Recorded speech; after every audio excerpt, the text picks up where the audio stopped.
And we are back on the Zero Hour. I'm your host, Richard RJ Eskow. The history of the last 200 years of the United States and elsewhere in the world as well is in large part a history of labor, a history of working people and their struggles, working people and their successes, working people in unions especially, but you wouldn't know it by the media coverage we have all around us 24/7. So here to talk about that with me is someone who's doing something to rectify that, as I hope we are here as well. Maximillian Alvarez is the editor-in-chief of the Real News Network, which can be found at therealnews.com, and he's the host of Working People, which is a podcast about the working class today, a subject extremely close to my heart. He's been published in a lot of places, and they've been covering some labor issues lately. So without any further ado, Maximillian Alvarez, thanks for coming on the program. Hey, man, thank you so much for having me on. Love and appreciate all the great work that you guys do. Well, likewise, absolutely likewise. And let's talk about a labor story that really seems to be getting, whatever that expression is, buried under the rug or whatever, swept under the carpet, I think, which is the story of the Alabama coal miners who have been striking, not getting coverage. They came to New York City, felt undercovered even when they were there. Let's start with this. First of all, what's going on with the Alabama coal miners?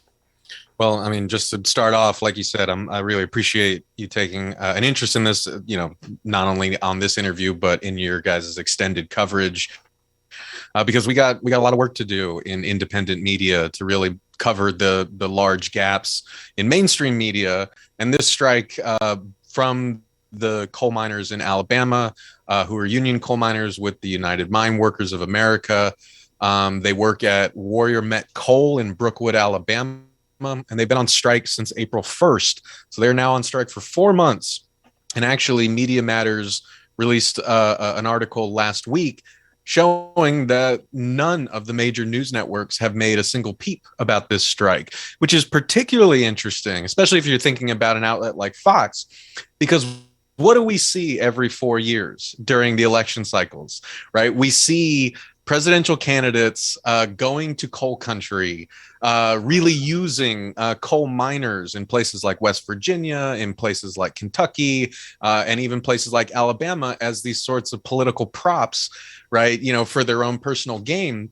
But then, as we've seen, at the moment when coal miners and their families and their communities really need people to step up and support them, no one's around, right? Especially the networks that make political hay out of their lives and struggles whenever it's convenient for them. And so, the basic story is a really tough one that we've tried to cover at the Real News. The brilliant and amazing labor journalist Kim Kelly, I think, deserves a huge shout out for. I mean, Kim, not only at the Real News, but for other outlets, she has heroically pushed this story into the public discourse almost single-handedly over the past 4 months. She's gone down to Brookwood multiple times to cover this. For the Real News, she's done a couple of documentaries, one detailing the price of coal mining and the labor and the work hazards that workers endure.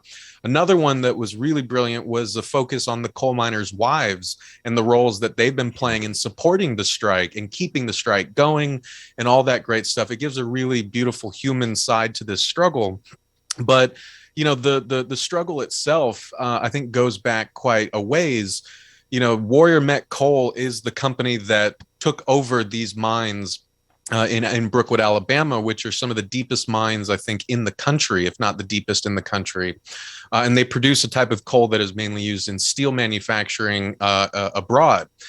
But these coal miners used to work for a company and used to have a contract that gave them pay and benefits and work-life balance that they felt was manageable, that they felt respected them as workers and as human beings and the dangerous work that they do.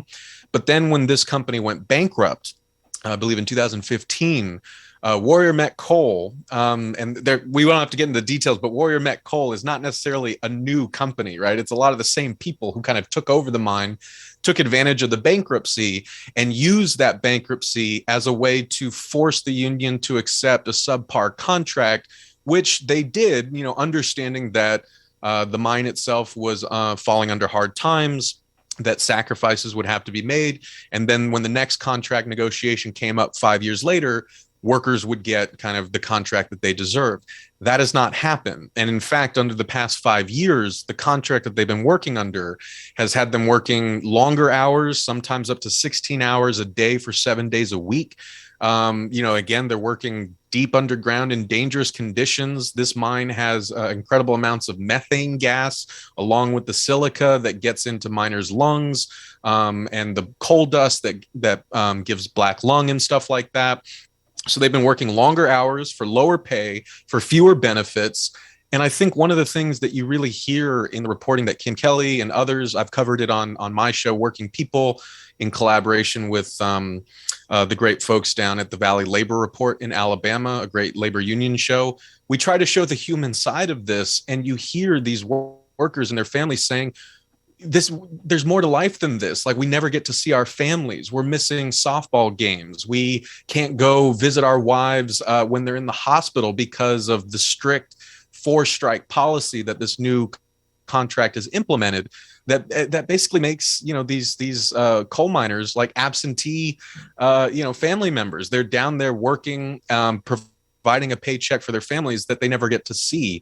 And these workers are really just demanding to be treated with the sort of respect that they deserve, and they want to at least have some time to see their families, some time to rest, and they also want to be paid fairly for the work that they're doing, even though they have made this mine more productive than it ever has been. Before the pandemic, Warrior Met Coal was doing hundreds of millions of dollars of profit because of the work of these miners. And then when the contract negotiation kind of came back up, Warrior Met Coal showed that it had no interest in compensating workers for the sacrifices they had made.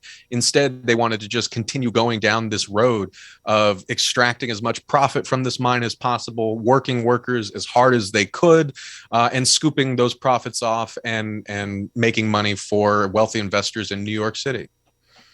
And I always feel, Maximillian, in stories like this, there's the story and then there's the meta story, right? And to me, the story itself matters because these human beings, these working people matter. So intrinsically, it's important. And then the meta story to me is, number one, we already talked about the lack of coverage of labor issues. But one of the things I think that lack of coverage does is it makes it hard to build and maintain worker solidarity in this country, because working people who are oppressed in their workplace don't even know that there are other people out there fighting, sometimes winning, sometimes not. Sometimes they might really benefit from the solidarity of people in other cities, other towns, other places, other kinds of work. But it seems to me that one of the important things we do by covering this kind of story, one of the important things you guys do by covering it, is we tell the stories that need to be told. And so to me, I want to support these workers in their struggle, but I also want other people to see, almost as a way of saying, you see, it can be done. It's being done.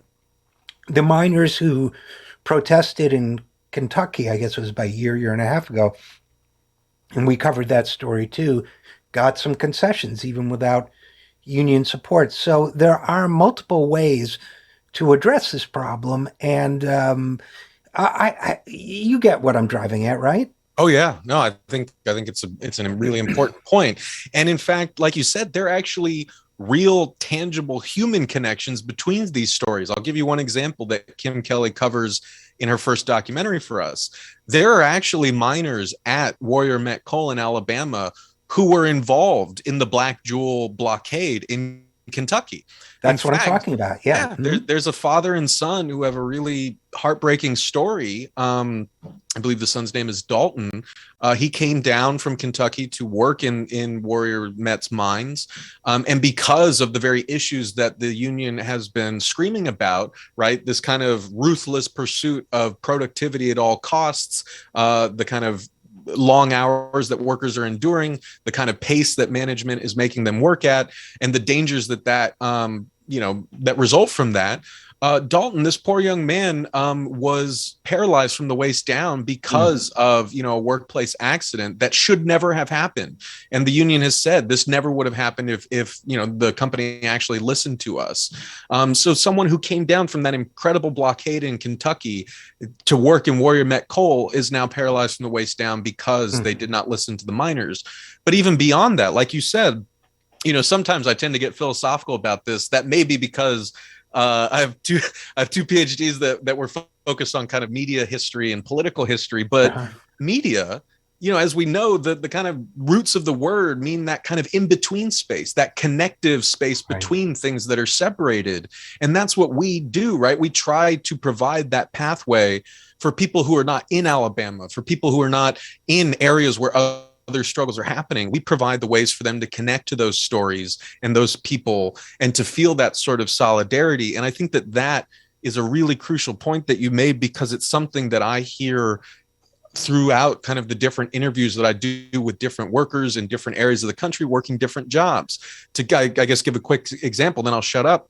Is one thing that really struck me is again, talking about those human connections at the rallies that you've had in Brookwood, Alabama. You've actually seen representatives from the retail, wholesale, and department store union who were involved in the Amazon union drive in Alabama just earlier Hmm. this year. They are at those rallies. You also have AFT representatives there.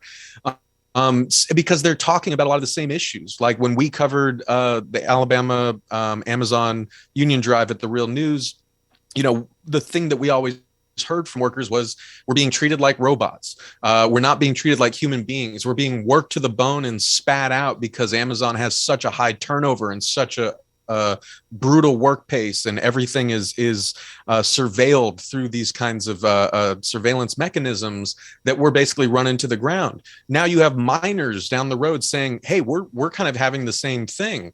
Then you jump to other issues like everyone a week or two ago was talking about the Frito-Lay strike in Topeka, Kansas. I got to speak with Sherry Renfro, one of the workers on strike for my podcast, Working People. She described the same thing. She's saying we're working what are called suicide shifts. We're working 7 days a week. We're being forced into overtime.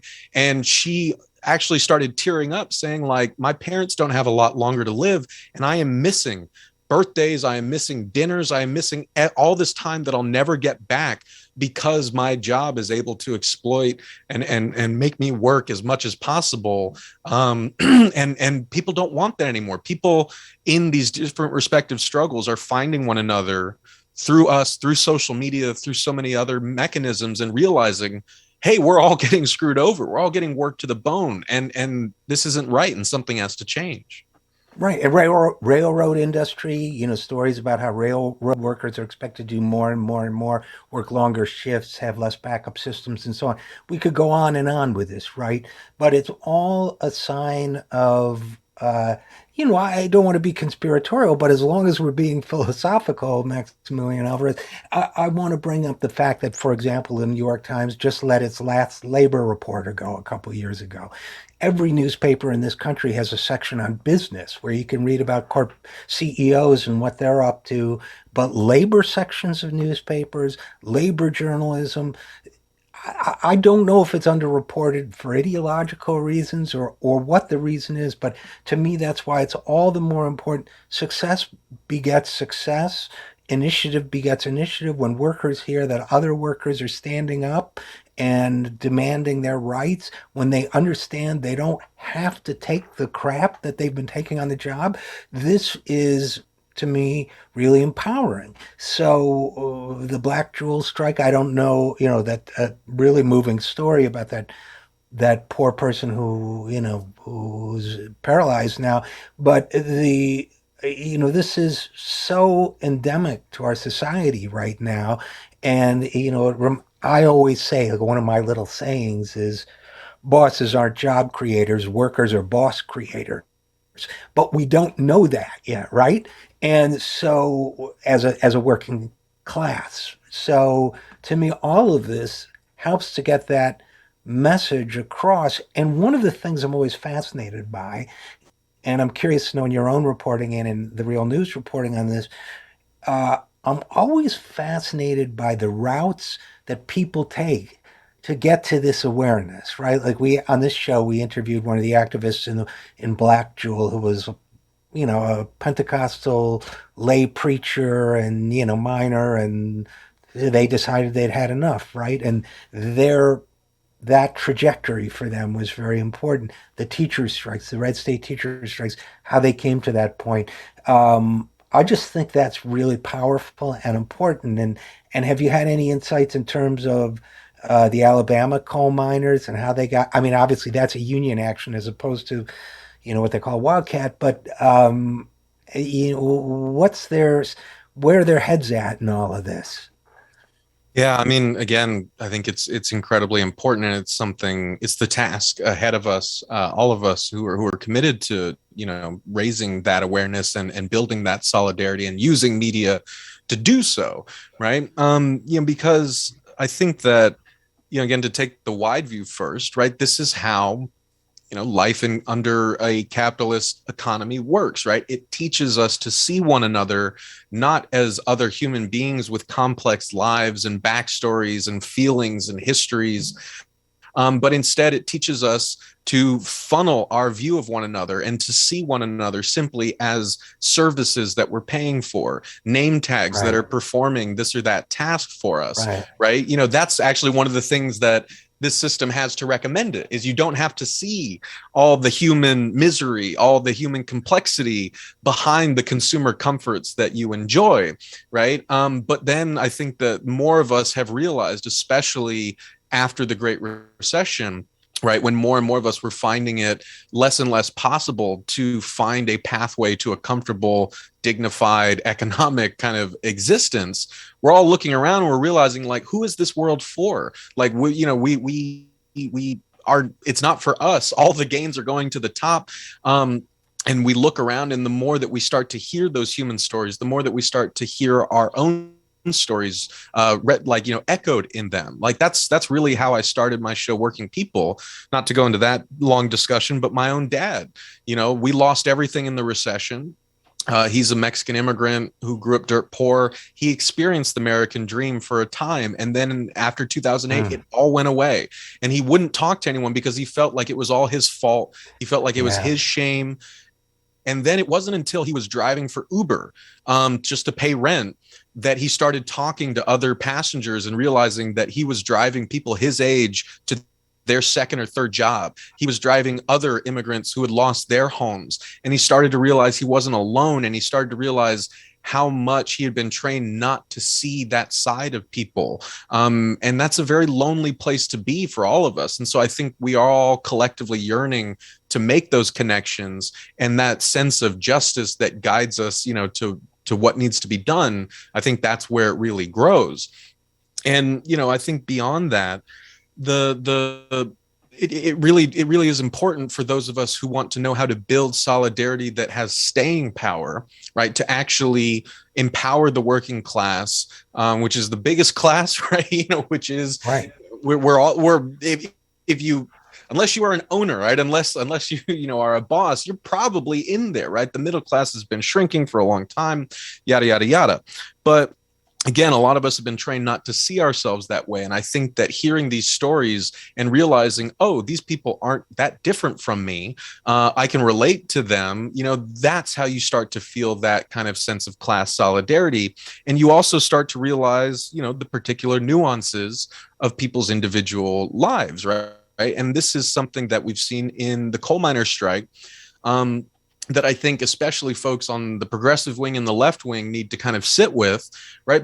Because, a lot of these workers are conservative. A lot of these workers, Right. are religious, right? A lot of these workers have grown up in coal mining communities that have deep traditions there that they feel like they're a part of, right? And that means something, not only like when you're part of that community, but when you live in an area like Kentucky, not so much Kentucky anymore, but in traditional coal mining communities where that was like the main way to live a middle class life.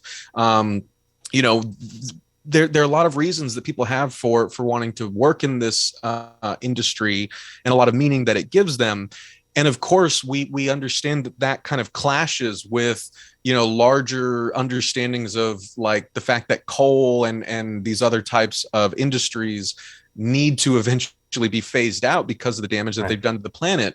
But like, I think one of the really frustrating things is I see folks who are not from these communities, they really try to hold these miners accountable for the larger kind of issues that the coal industry has created.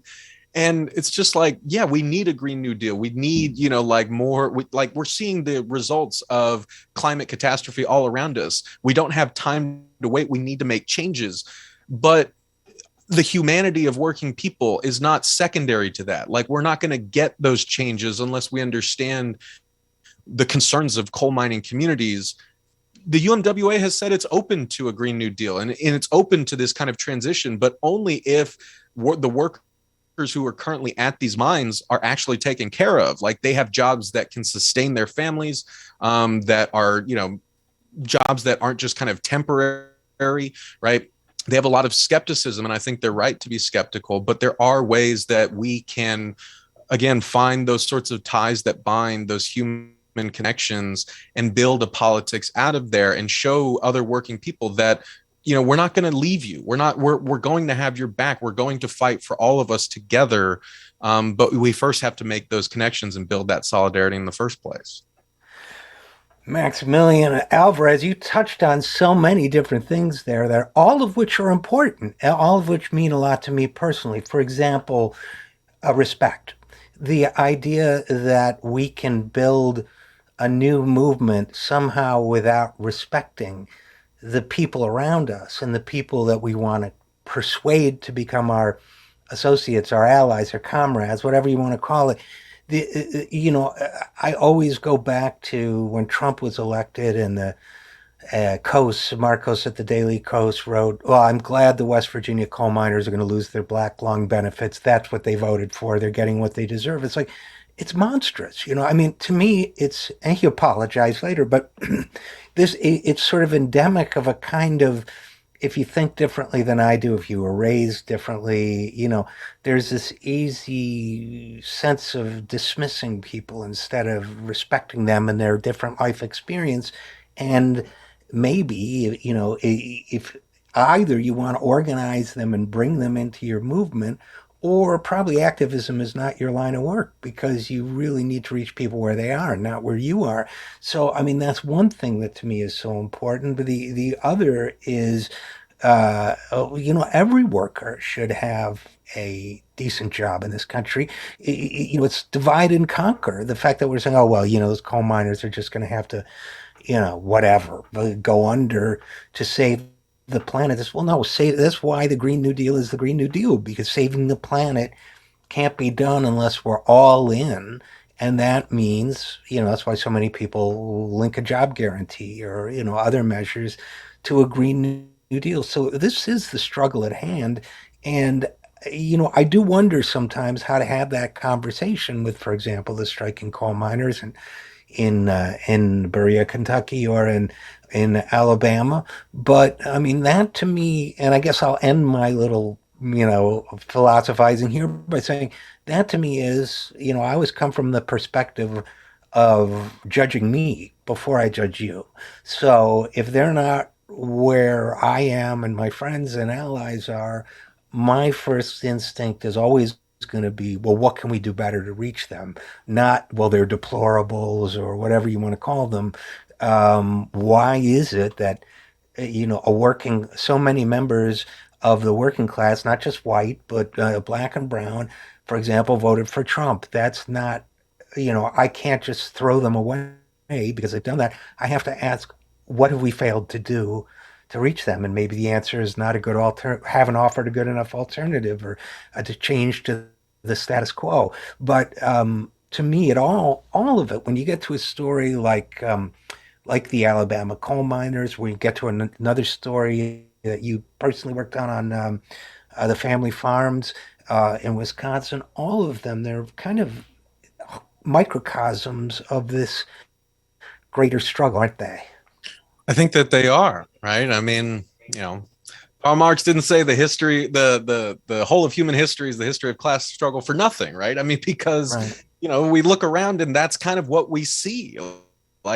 We see the results of an ongoing class war that frankly the working class has been losing for a long time, right? Especially after, the 1970s and 1980s, when organized labor at the time in the US, the biggest kind of mechanism that the working class had to advocate for itself, was systematically destroyed by, with help from the government and from private industry, right? And now we're at a point where union density is at its lowest in over half a century, right? And that is also why wealth inequality is so bad, right? That is why so much even though we are workers in the United States are more productive than they've ever been, and we're working longer hours than we ever have, the minimum wage has stagnated for the longest period in American history. The cost of living, people can't keep up with it, right? That is what class war looks like. It looks like squeezing the vast many for the profit of the few.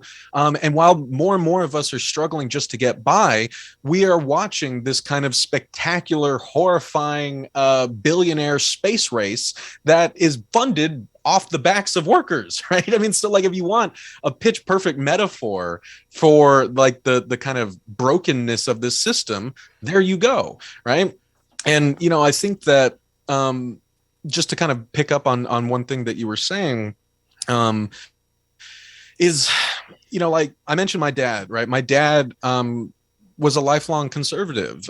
He voted for Trump. My dad was a Mexican immigrant who voted for Trump in 2016 because he felt like he had nowhere else to turn, because he felt like both political parties had screwed him over and didn't offer any help when we were in our moment of need, right? I grew up conservative, right? So I try to kind of always remember, again, that people are not so simple, right? That there are things that we do have in common, and that ultimately any sort of politics that is based on why doesn't everyone think like I do? If they did, we would Right. be in a better place.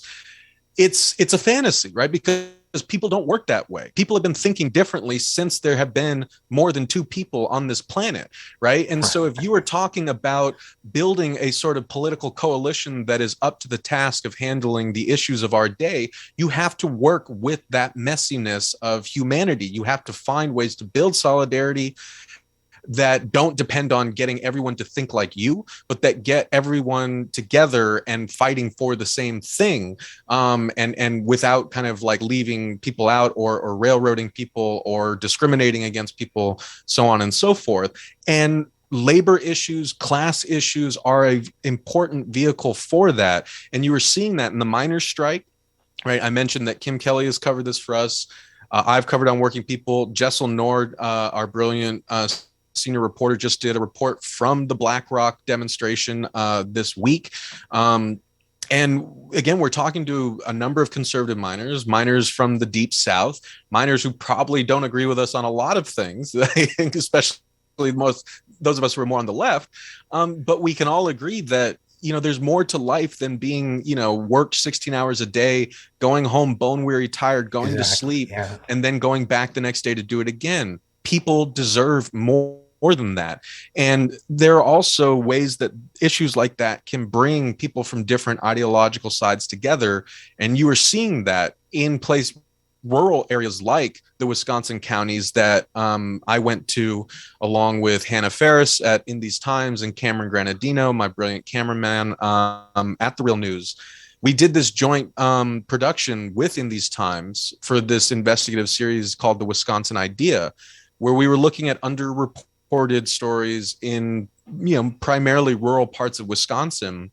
And one of the biggest, if not the biggest, is the kind of onslaught of big agriculture and factory farming that has gobbled up the rural landscape in this country, to astronomical degrees. People may still think that the rural landscape is a heterogeneous mix of some big farms and a lot of Right. small and middle-sized farms. It's not anymore. The vast majority of farmland has been taken over by these big industrial monocrop operations, whether they're growing corn or soy or wheat, or these big factory farms that are raising, thousands of pigs, chickens for eggs, dairy cows, and stuff like that.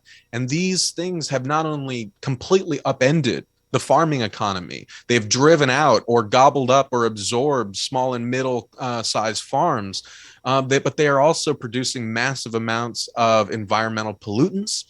We saw in during Hurricane Florence in North Carolina that as climate change gets worse, as heavy rains get worse, as floods get worse, these hog farms that produce millions upon millions of gallons of liquid manure are incredibly vulnerable to being flooded. And that's exactly what happened in Florence. Like just during Hurricane Florence, like imagine the hunter, the kind of nightmare of thousands of hogs being drowned in these Oh, facilities that they have never been able to leave for their entire lifetimes. And then that flood also goes through these massive lagoons of hog feces that are then, you have this kind of like really historic flood, this kind of biblical flood of hog carcasses, feces careening towards communities that are also being flooded.